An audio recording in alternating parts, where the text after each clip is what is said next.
Blog Talk Radio.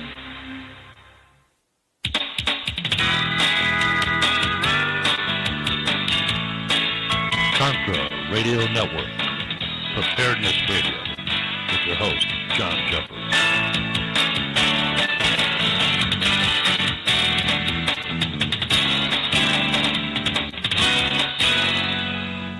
All right, good evening.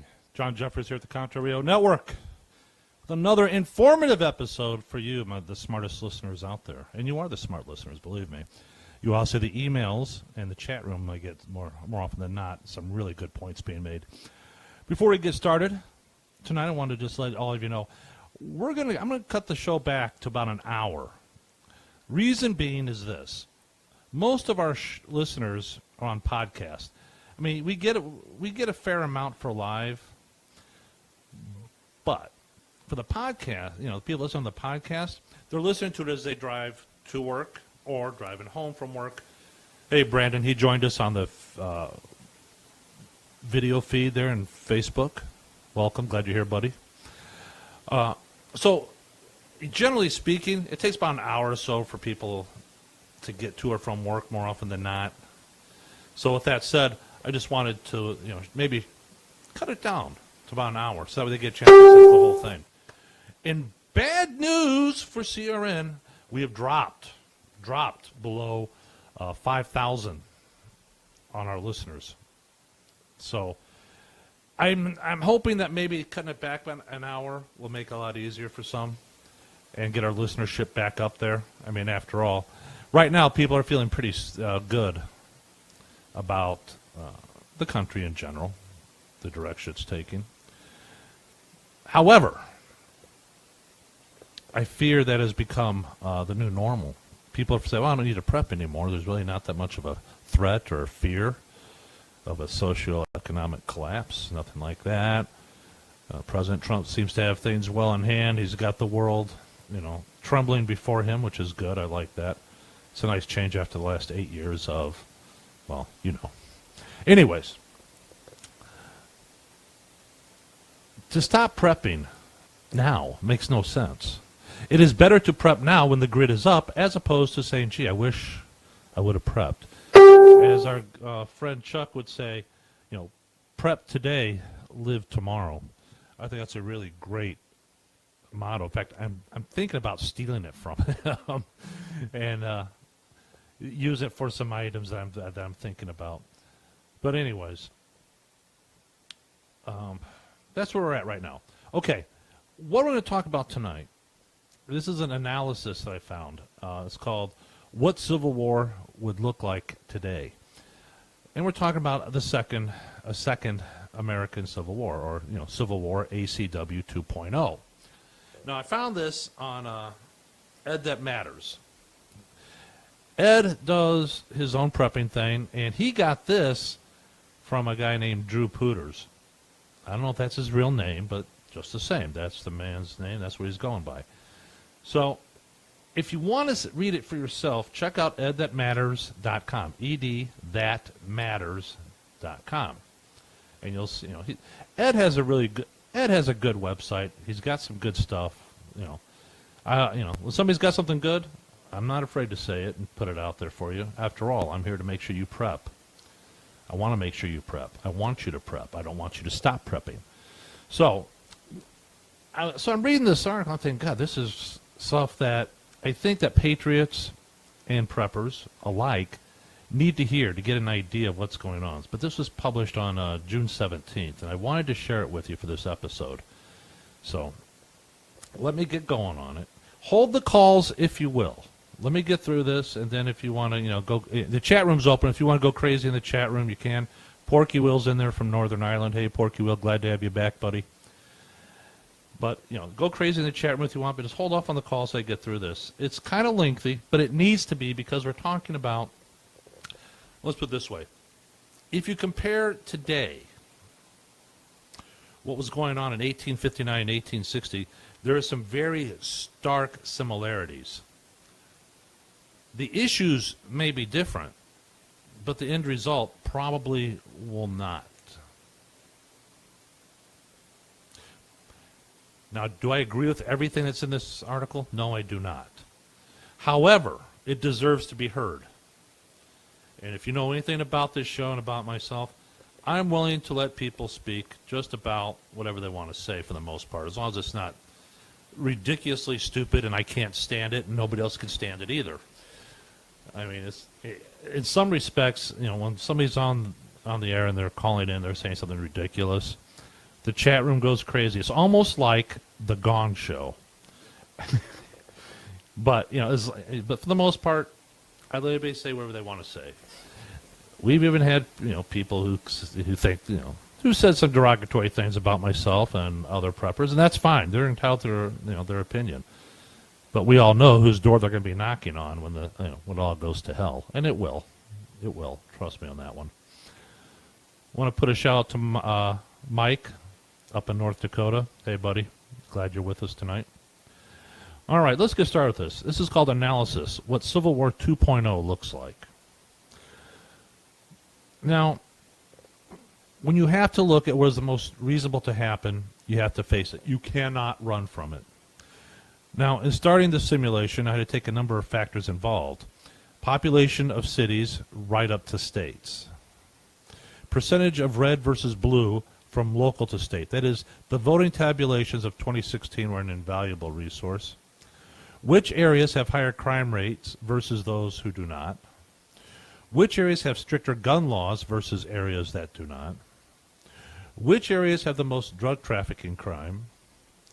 Which areas have the most to the least educated people? Sites that highlight school districts for people moving there were an invaluable resource. Availability of police forces.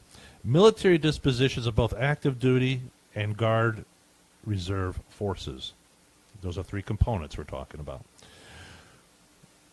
Where what bases have in terms of equipment and the location, this plays into the political climate as well. The political groups involved and their goals, numerical strengths, organization strengths and weaknesses. And finally, but not all, worldwide situations from adjacent borders to where the American presence is military and political. Now you got what he was looking at. So this took time, lots of time. But a few months ago when I was watching Ken Burns' The Civil War, a number of elements struck me as being prevalent here today in both quote and action. Hence, this thought to see how it would potentially play out today. The short version, it's a hell of a mess. It will make World War II look like a barn dance. The first actions, just like in the case of South Carolina, will be in California. Okay, you with me there?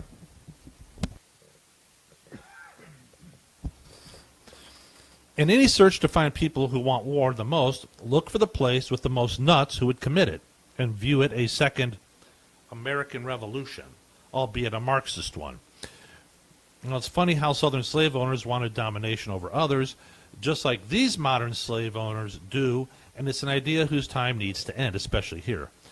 Just like in 1860, these folks love to silence, intimidate, assault, and if need be, murder to assert control over others. Representatives in Congress were physically attacked then and have been now. They blame the election of the president for it, like they did Lincoln. But just as Lincoln made it clear, so long as the Union stayed together, he would keep slavery, as he told Horace Greeley, if need be.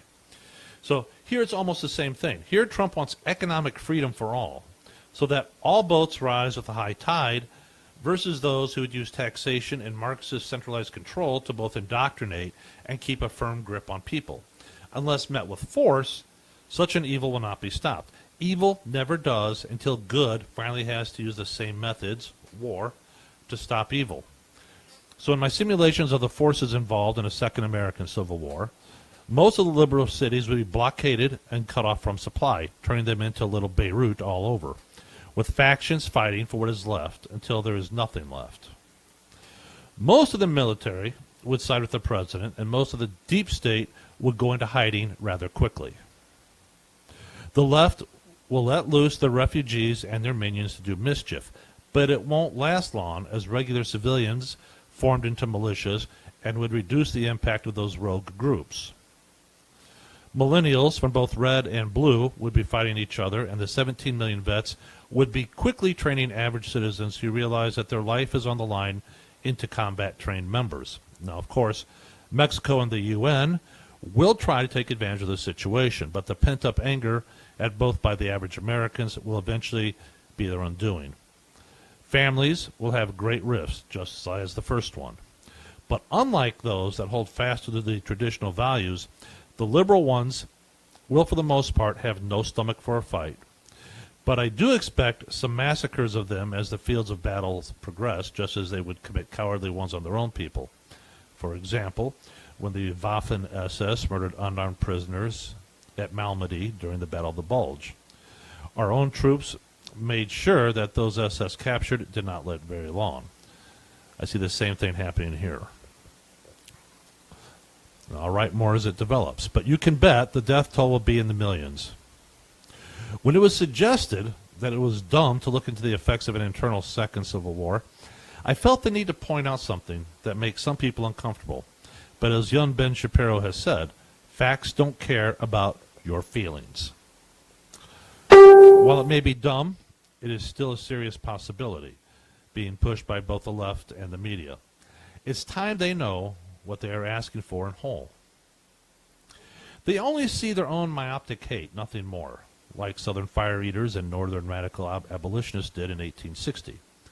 The first thing is that everyone must accept that we are not immune from history, repeating itself, and take it from there, which as I've done. The stimulation was based upon populations, military, and National Guard allocations. Who has how many and of what? Trade and traffic routes, and places where particular groups operate. The military does the same simulations, of which the software is out there, by the way, to determine which one has weakness and one has strength. The overall outcomes have a high probability of happening. You know, in the first part of the Civil War, they forced retired General Sherman for insanity when he said it was going to be a long, drawn-out, costly war of attrition taking years. Events proved him right. And the once optimistic Federals brought him back. The very same elements then are present now and should not be ignored for their impact. Now, did I take into account for my stipulations that a third actor would try to take advantage of the situation of a second civil war? The answer is yes. As it stood, with America effectively paralyzed and balkanized, China would move against Taiwan, North Korea would move against South Korea, and depending upon how long it lasts, both would move against Japan. Over here, we would see a mass migration from Mexico stretching from El Paso to San Diego and maybe even more. The Antifa groups were wiped out by the La Raza groups with support from the Mexican cartels and the military. It later ended up in a serious house-to-house fighting like Aleppo in Syria.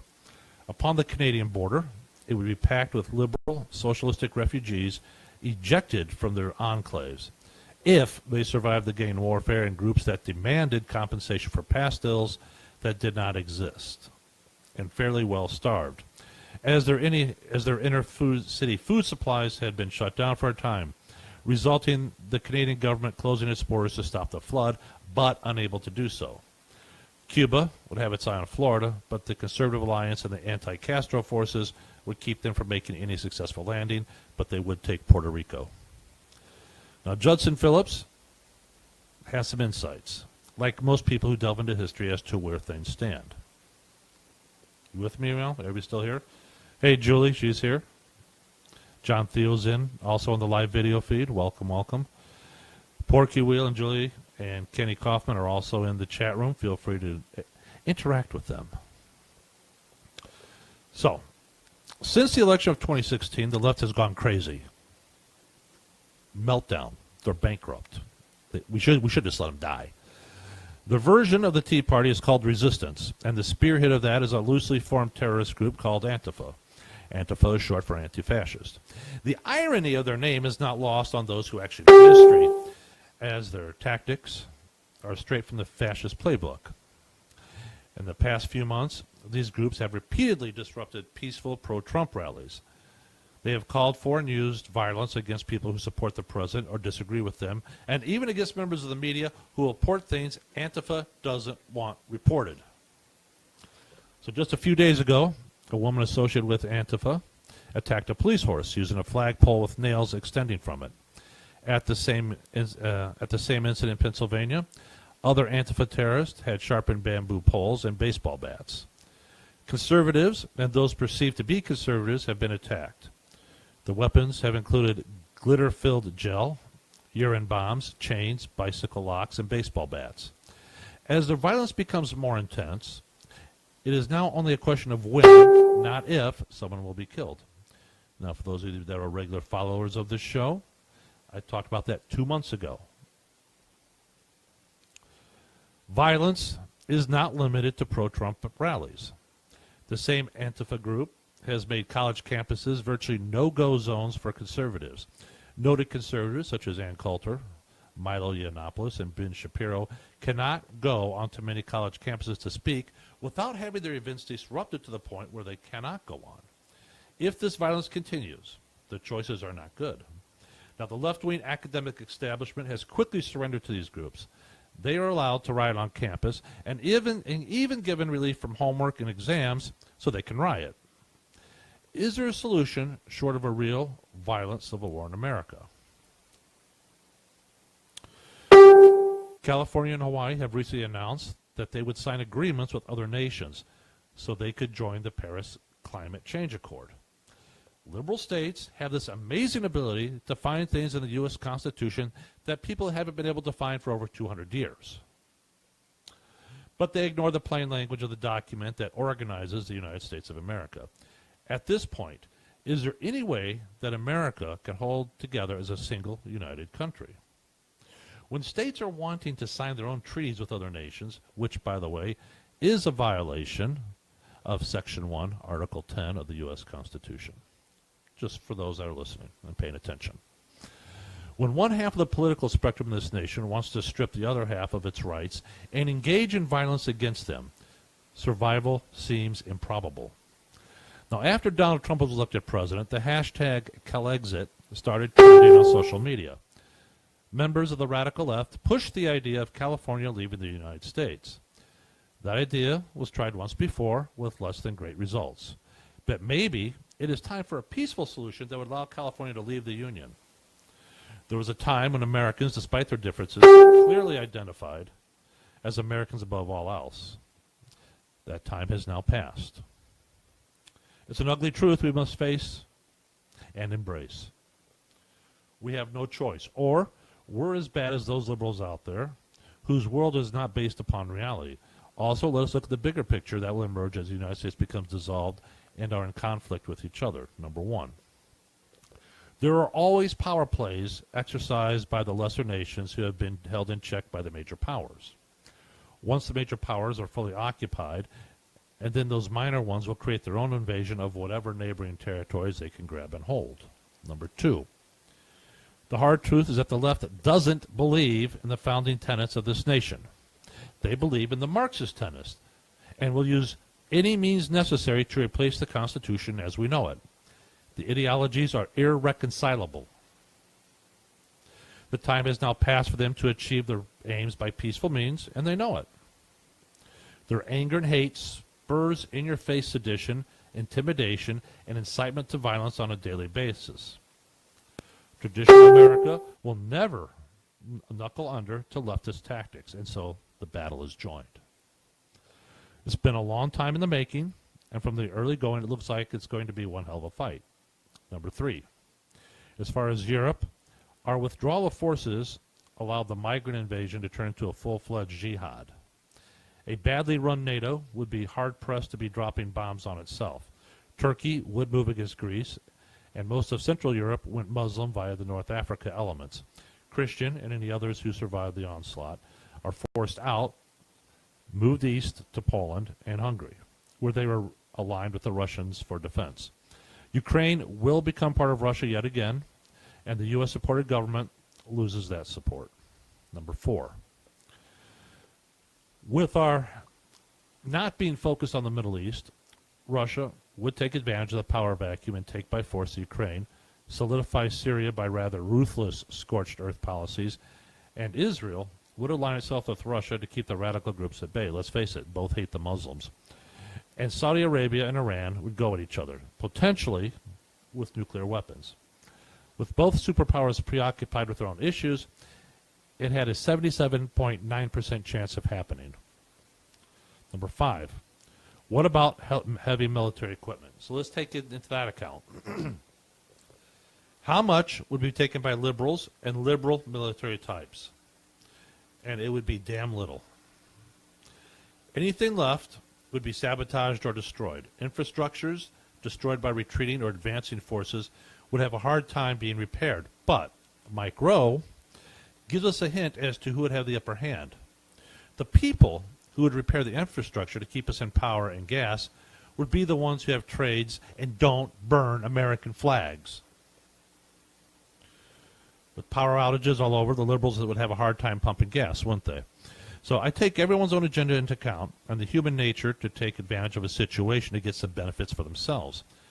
That's why the variables take hours to calculate, but so long as there might be truth to it, it must be reckoned with. Number 6. The urban areas that depend on rural areas would be the first to succumb. The chaos in densely populated areas will witness massive carnage and destruction. It's true. You have to excuse me, I don't want to sit there and cough in your ear. Food will be in short supply very quickly. There would also be extreme denial in many folks. Just as the speed in which the improbable became the concrete existence in 1861, it'll happen just as fast. But given how many conservatives realize the danger, the denial would be more on the liberal side, which denies reality in its total existence. In short, without the internet, Snapchat, or Google, they will not meld into a coherent force very quickly. But how many can actively mobilize as a force majeure? We'll have no communications, no networks, as they would be under attack. People who look to police forces are in for a rude awakening. By that time, most police would be looking out for themselves in such a crisis, and many of us do note that our forefathers did not even have the slightest of our own organization. We would improvise, adapt, and overcome, as most of the ex-military would be running the show. 17 million vets is a hard number to ignore if the VA wasn't so hell-bent on killing all of them. Number 7, most of the conservative thinking people would rally in various places, establish security and martial law rather quickly, and no doubt eliminate the criminal element that has been enabled for many years. The other side would recruit them. Now, the Eastern Seaboard, number 8, the Eastern Seaboard will see the heaviest action right off the bat. With enclaves from Virginia on up, the southern states, fed up with the North, shall indeed rise yet again. New York is really very red outside of New York City, but that can be blockaded until it is starved into submission rather easily. Maryland and Delaware will see mass riots and ethnic cleansing on a large scale until forces roll in and restore order. No doubt with martial law and many a quick summary execution of riot leaders. Number 9. The Western Seaboard will be a long haul, as most of it does have ports for resupply and food production, with Oregon and Washington states the most vulnerable. A direct move through Washington to make a flanking attack on California will ensue and push down until it hits the northern part of California, where it is more conservative than liberal. Watch as the state gets split into two, like West Virginia during the first American Civil War. Number 10. The Southwest will take the longest to reclaim. That's just based upon numbers and the fact that we are not willing to use nukes on our own soil in that regard. However, swift armor tactics will help in some cases, like the breakout in Operation Cobra. But we don't really have too many patents out there. That's true. That's true. Number 11. And the troubles from any ethnic groups that want to establish dominance over others will be dispatched over a 1-year period of time. They may cause as much as the 3-to-1 casualty rates at first, but in the end, camps will be used to contain them and then deport them. Number 12. The time elapsed for this whole thing is 5 years. 3 to 9 months. 5 years, 3 to 9 months, okay? So, however, in the end, we would be back to where George Washington wanted us to be in the first place. Out of foreign affairs, tending home and binding the wounds. No doubt adding to the Constitution those things that people have wanted. No income tax, term limits, strengthening of the Second Amendment, and no doubt those items which enables the left to buy votes in the first place. Of course, many will refuse to sign an oath to pledge loyalty to the United States, unlike their Confederate ancestors, and will no doubt have to be deported, if not jailed, for expressing violent intents. But as with all things, truth via facts and freedom will eventually reign. It's a hallmark of history. Now, one of the things that, here on the website where I got it from, That Matters, Todd adds this. He says, as you consider the above analysis, what would it mean for you? Are you stuck in one of those liberal cities? If you make it out, could you garden and raise your own food? Can you defend yourself? Do you have the skills you need? Are you prepared? Now, if you want to call in, please, the line is open. I'd love to hear what you have to say. Brandon in the video feed, good riddance, California. I've always said, hey, they want to leave California, that's fine. They can leave anytime they want. They just got to leave the land. Sorry, that's the way it is. Meanwhile, in the chat room, we got Porky, Will, and Ken. Let's see what these guys have been talking about. No, they're talking about all kinds of things. They're talking. It looks like they're talking about Ken being in London lately. I'm sure Ken has some interesting ideas there. All right. We got about a half hour left here. So what do you think? What do you think about the American Civil War 2.0? Is this analysis correct? Or does it give you more food for thought? Is there something about the analysis you weren't sure about? Or maybe you have a whole different idea about it? Maybe you have a different take entirely. A lot of times, from what I've, just looking at it, and I've had about a week to think about this. And I'm thinking to myself, while it would be, like all wars, a battle of political ideology, unlike the first American Civil War, where we had a different region, a whole different region of the country versus that, you had the Union versus the Confederacy. This one would go down to a smaller geographic area, county versus county. For example, what would happen to Cook County, which is overwhelmingly blue, surrounded by counties which are some here in Lake County, it used to be overwhelmingly red. I think it's purple now. But the collar counties around Cook County generally go red. Not all the time, but generally. So what happens? That's kind of what I was thinking about. It's like it wouldn't be just entire states. It would be county versus county. And once you get out of the collar counties around Cook County, it becomes farmland, which means rural, which more often than not, conservative. Think about this. No more food coming into the city. Huh? They overcharge for it anyways. They do. I hate going there. And Kenny says, he's been listening, and Kenny says it's coming. And I agree with Kenny. I believe in the book, The Fourth Turning, it was published back in 1990. They predicted this. And I've talked about the book periodically throughout the last few years I've done this show. The hypothesis of what they've been able to look at is that every 80 years, America is involved in a gut-wrenching, blood-soaked, I don't want to say reinvention. It's a rebirth of American ideals. And generally speaking, if you're thinking about it, the next generation that comes around, The last generation was the greatest generation. They had to deal with World War II. Every 80 years, generally, it's not set in stone. It's not, mark your calendar by it. But generally, every 80 years or so, there's a generation of Americans that has to deal with social, economic turmoil, questions, and they will be settled. Finally, that's how they look at it. The next generation they're talking about would be my daughter's generation, our children. I'm 53 years old. My daughter just turned 21. It'll be her generation and the generation right after, which will be fighting in the next bloodletting for American ideals. Is it a for sure thing? No. But if you look back through history, every 80 years,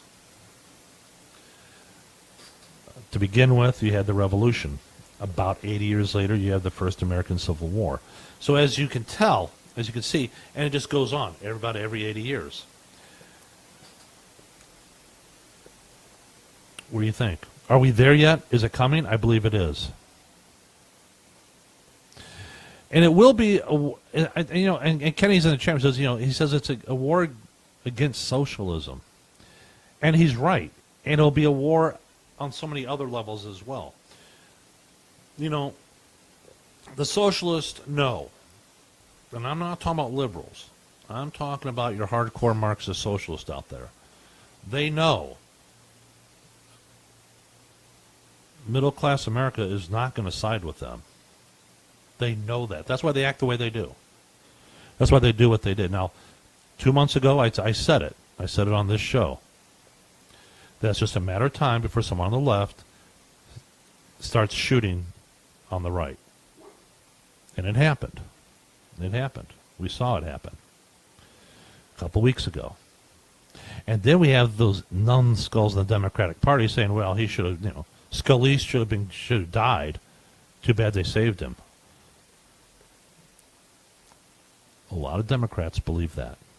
Most of them don't have the guts to say it out in public, but they will. But they believe it. They're thinking it. So, I'm just putting it out there. What do you think? Always interested to hear what you people think. Let's check the studio. We got an incoming call. Go ahead, sir. Welcome. How's it going? We were discussing American Civil War 2.0.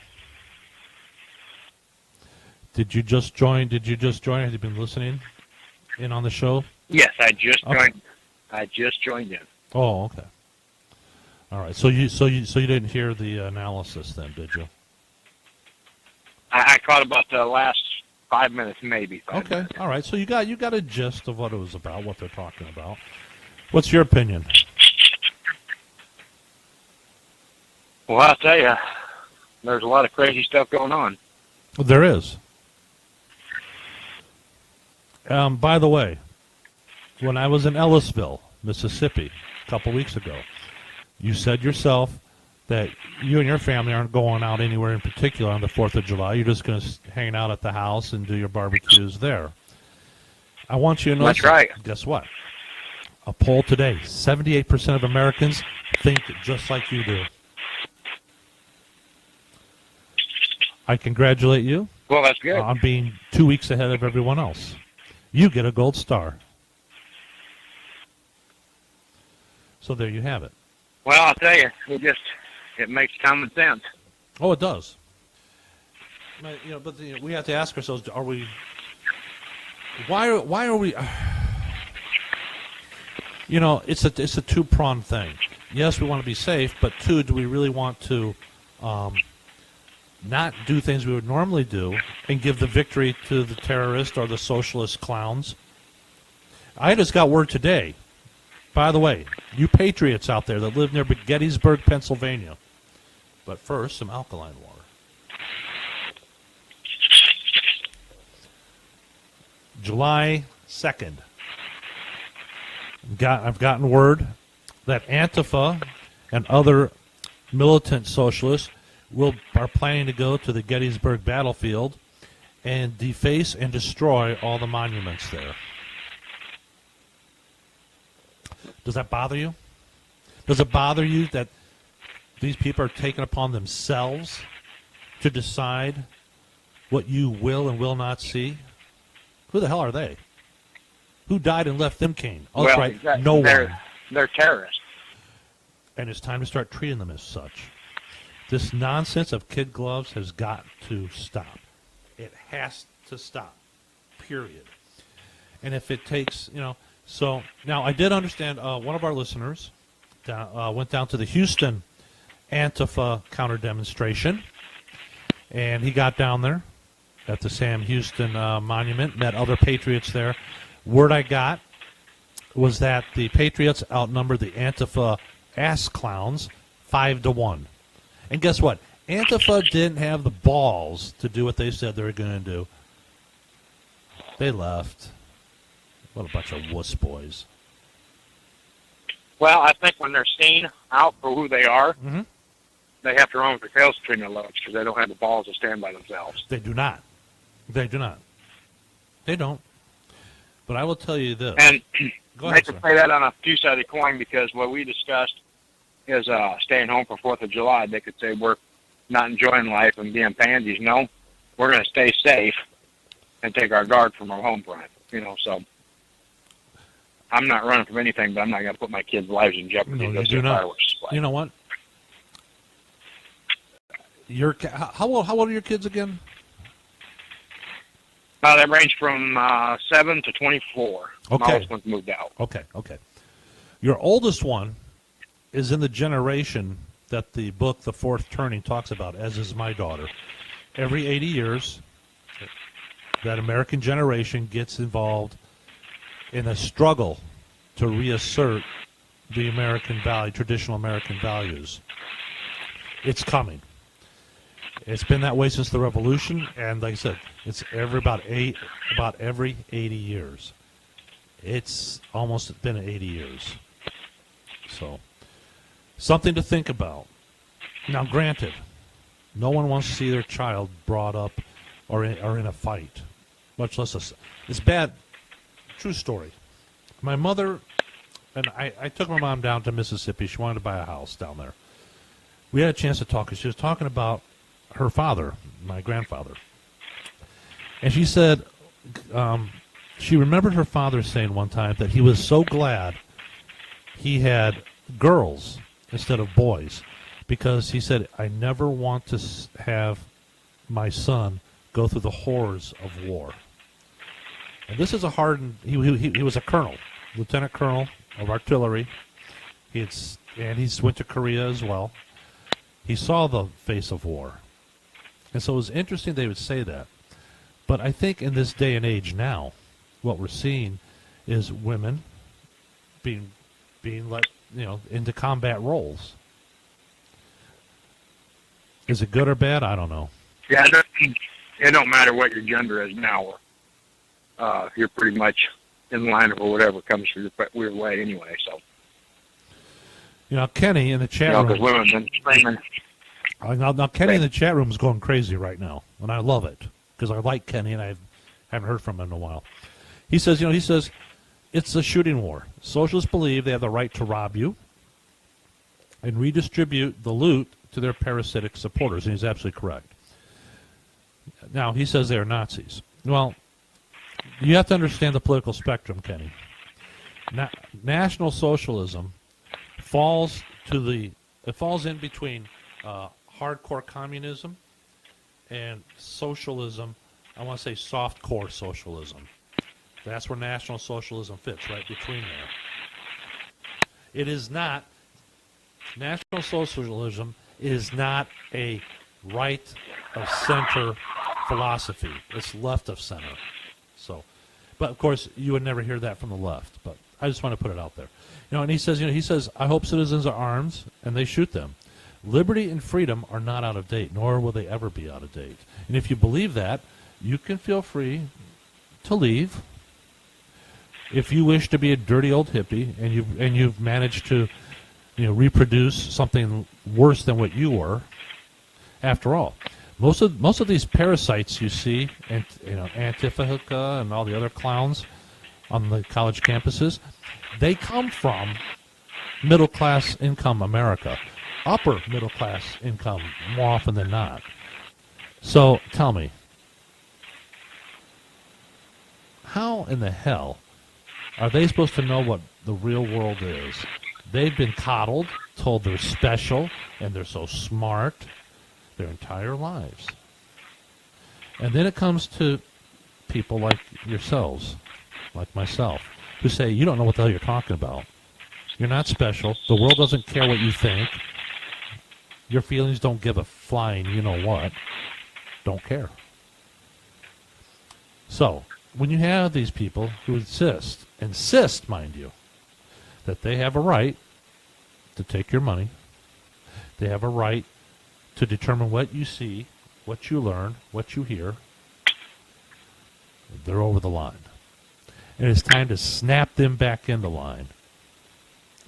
That's why I'm so heartened when I hear about Stickman, who's out there kicking the living hell out of Antifa whenever he can, wherever he can.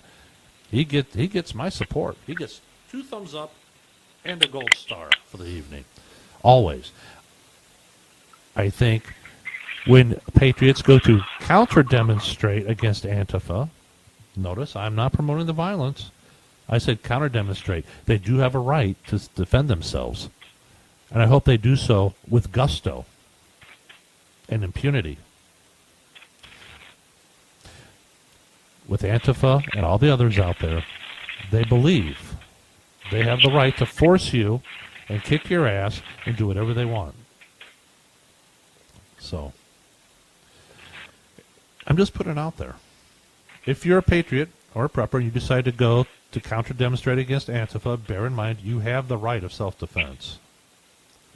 You do not have to be a victim, no matter what the government says, especially the left government. The Democrats say, well, you just have to put up with it. No, you don't. The courts have sided over and over again with the tenets of self-defense. You do not have to be a victim. Well, it's also like these dumb Hollywood people like Johnny Depp that come out and start their crap. They're the same as that. He is so unbalanced. How can somebody who makes that kind of money, playing pretend, be that stupid? Sit here. How can he actually relate to you and I? Oh yeah, he doesn't. And neither do the other Hollywood elites. They all get paid to play pretend. And they sit there and they put reality, go ahead. Reality does not come in the set for them.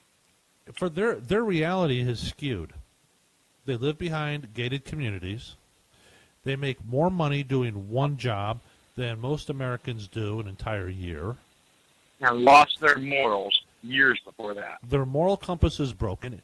And that's something you have to realize, too, and I want you all to understand this. When someone's moral compass is broken, it cannot be repaired.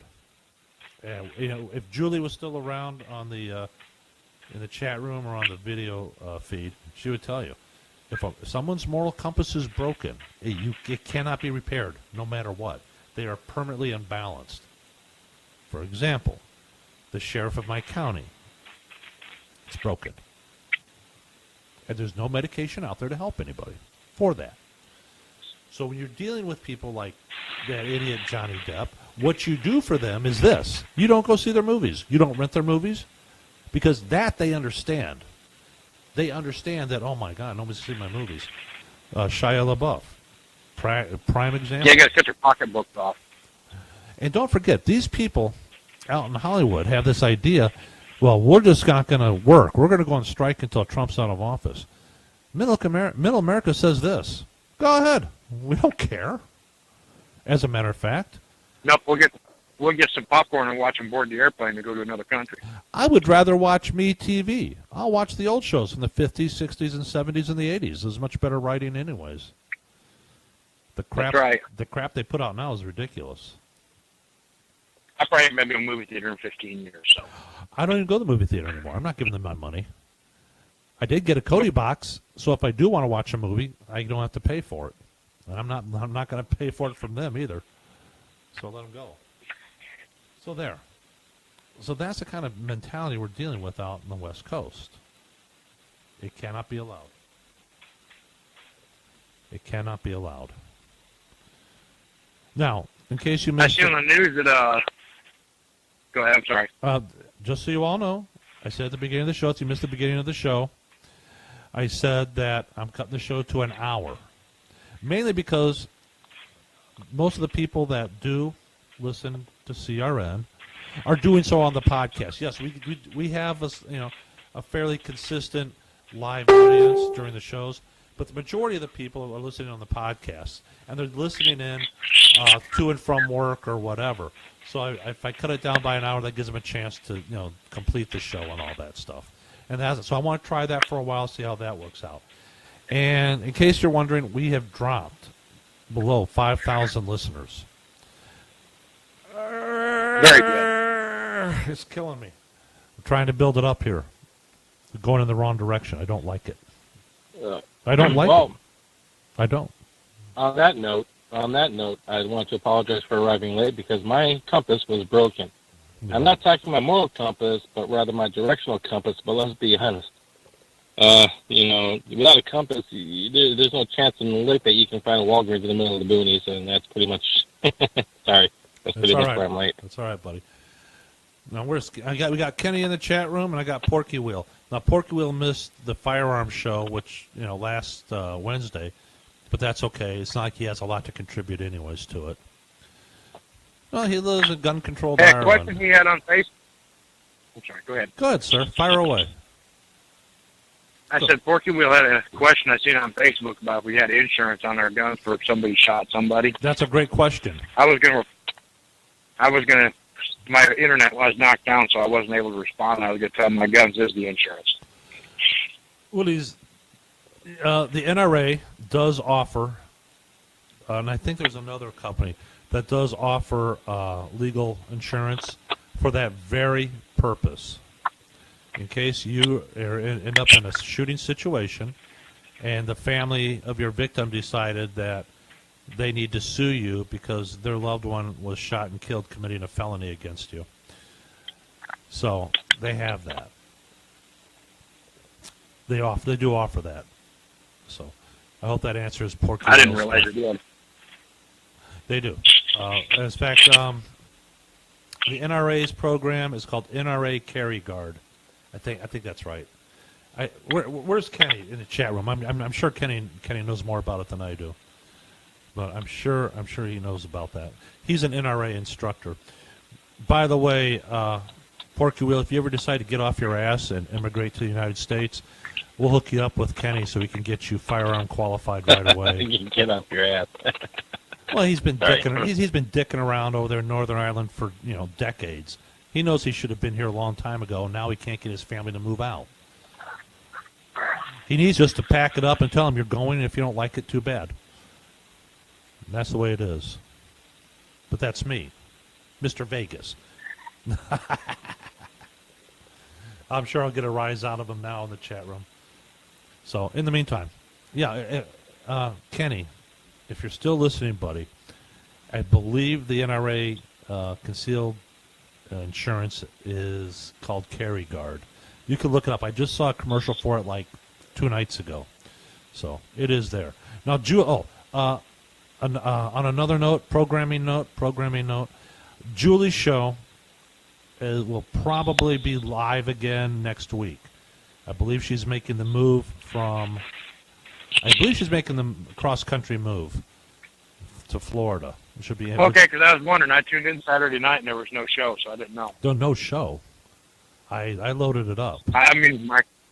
There was a repeat. Well, when I called in, it said there was no show. Right. It was just a repeat. I had to download it and reload it up again. There will be a live show for Julie again Saturday, I believe. I believe she's through the I think every year in May, in June, you got the graduation parties and catering and all that required. Well, that's what Julie does for real life. She caters and that kind of stuff. So I think she's through the big heavy part of it now.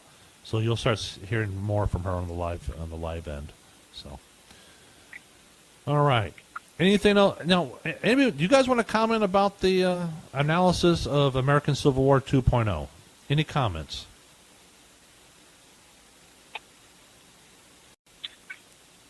So that's what you were talking about for the first 40 minutes, huh? There was an analysis Well, that was that I read that I found, and it was an interesting analysis of what it might look like. So I did post it on both the CRN like page and the group page. So if you want to look it up, you'll see it. well, in the first American Civil War, I think there was a series of secessions that occurred prior to the first armed battle True. taking place, and I just find it hard to conceive a civil war starting without any secessions whatsoever to signal that we're headed in that direction. It won't And there's be. been calls for secessions before, but, Yeah, but this- I mean, it's- just for This is not going getting to be. petitions and for getting signatures, but other than that, I don't see it going beyond that. Whereas the South tried to establish its own country, this Civil War will not be anything along those same lines. What you're going to have is going to be a true political ideologue battle, a battle that the leftists cannot win. Don't believe me? Look on Facebook. There's plenty of videos these idiots have posted of them training with firearms. It's absolutely. Here's the thing. Yeah, to me, I find it, and the sad part is I find it so stupid on what they're doing. They're It's terrible. not even a. They're terrible. And let me tell you something. Yeah, my little They're socialist starting friends. a fight with something that. They're starting a fight with something that doesn't really exist. And well, not only that, but their training is ludicrous. If it wasn't so disheartening, it would be laughable to think shouldn't these be, people. It shouldn't be based on who's going to win or who's going to lose. If anything, what's going to be more infamous is how it begins, and regardless what happens in the overall conflict and who wins or loses, what's never going to be forgotten is how it started and who started it. Well, okay. I submit to you, sir. That's going to be forever etched in history. Sir, I submit to you now. It's already started with the shooting of the Republican congressional baseball team a couple weeks ago. Mm-hmm. I submit to you, it's already started. The street battles have already started. They just haven't started shooting at each other. And as Gary... Those were... Hold on a minute. Gary will... I wouldn't use that as a pretense for going blue on blue nationwide. No, these are isolated incidents so far as they're being treated as such. No, they're building just like up. that church shooting. They're building up. It's a build-up. As Gary will attest, I did predict that would happen 2 months ago. Oh yes. I just had the wrong setting. I had the right action. I had the wrong setting, and I submit to you now. It's a matter of time because somebody, especially the leftists, believe they're entitled to use force, lethal force, if necessary. What's the difference if someone takes a bag of bicycle locks and hits you over the head or somebody shoots you center mass? I submit to you, sir, there's no difference. The damage, as great bodily harm and injury, is the same. But how many gun massacres have already occurred without any type of coast-to-coast onslaught of additional gun violences? We had Newtown. Newtown. There was Newtown, but that was with the... Yeah, we had Newtown. We had the shooting of that senator that involved multiple, injuries. I don't remember exactly how many fatalities there were. The Gifford case, Senator Gifford. I mean, right now, and then Chicago. That's just happening. Well, you can't every day. So you can't use the Gifford shooting. Yeah. The guy was a registered Democrat who did the shooting there. Just like it was a registered liberal from the Bernie Sanders campaign did the shooting a couple weeks ago. And he was praised for it by the Democratic Party officials throughout the country. Oh, what a great guy. He's a hero. He's a patriot. No, he's a terrorist. And it's a good thing he's dead. And if that's the best the left has, God help them, I think they should go to the range 2 times and be considered trained. Good luck. Because guy had an SKS. He couldn't kill anybody. He did wound a bunch of people. The only person that ended up getting killed was himself. And yet the left sits there and hails him as a hero. says that he is the man. He's a true patriot. No, he is not. He's a terrorist. He's a terrorist, plain and simple. Uh, Let him die a this terrorist. is what I see happening, though. I will concede that there's a possibility that there is going to be armed incidents, and I also see this as a good possibility that the left are going to be the ones that instigate it and start it, and they use whatever reasons to all the questionable lack of character that the GOP has. We're racist, we're fascists, and all that stuff. But then it never occurs to those fuckwits on the left that they're using the same tactics either. They're the biggest hypocrites. They're fucktards. Let's call them what they are. They're as far as I'm fucktards. concerned. But I mean, we saw what happened after Trump was elected into office. Right. We saw the butthurt dramatics that was shown on live TV across the entire nation of an entire group of kids crying and fucking pouting and having temper tantrums like the stupid, idiotic mofo child that they were raised as by equally stupid, idiotic mofo parents that allowed them to become that way. I simply do not think that that's going to be enough to spark an armed conflict across the country, across every city, coast to coast. Maybe. There's going to have to be something a little bit bigger. Like I said, it's going to have to be a very significant and severe catalyst. It's an analysis. That's all it was. You might be right, Chuck. Go ahead, Gary. It was weird because when the Democratic Party won and got in the last go-round, you had a thing called the Tea Party. There was no violence. Right. Right. Everything just went, and then boom. When it turns around, the Democrats all get mad. They're like he said, it started at Hillary Clinton's camp. Right. Everybody was sitting there stopping and balling when she realized they lost the election. Boy, they got mad and went home. Boy, they've been stewing and booing ever since. All right. Okay, guys, I got about 3 minutes John, left here. Go ahead, sir. Yeah, I'm just going to say, if there's going to be ever, here's the thing. I don't like even as a concept or an idea, even as a mere possibility, of going blue on blue with fellow Americans, simply because of political differences. I simply, but it's going to happen. That to me is very repugnant, and my first instinct when I hear a discussion about that is to de-escalate, and that's what I'm going to try to do from this point on. According to Kenny, he said 84% of all gun crime and 97% of all mass shootings are done by Democrats. According to the shooting 2 weeks ago, he fired 106 rounds and scored 5 hits at under 35 yards with the rifle. There. All right, gentlemen. Oh, he was trained. Oh, either he was trained or he was having doubts on whether or not he wanted to hurt him. There was no deaths, right? Oh no, he wanted to hurt somebody. That's why Except else do you start shooting people or shooting at people? I mean, you're not there to be their friend. Oh, come on! At 35 yards, if you want to hit something, if you really want to hit something, you will hit something. Yeah, well, he hit this something. Guy was he just trying didn't to make kill more anybody. of it. Yeah, he did. Well, okay, he did, but he didn't cause any death, which tells me that during his, while he was doing this, he was more or less pulling punches and not really trying to hit everyone. I just don't see. No way. Granted, that's 100 rounds maybe, but I just don't. I find it hard to conceive, even for an SKS, using irons. I don't even know if he had any scope or not. My guess is he was using irons. Maybe he was shooting 90 seconds. I have no idea. Right. But in my mind, if the person's actually competent, it doesn't take much to use SKS to kill someone at 30 yards. He was being very thoughty on what he was being very thoughty on what he did though, because he asked if it was Democrats or Republicans. And right. He was out there with them. All right, gentlemen, I got about 90 seconds left. Well, I'll just keep it short.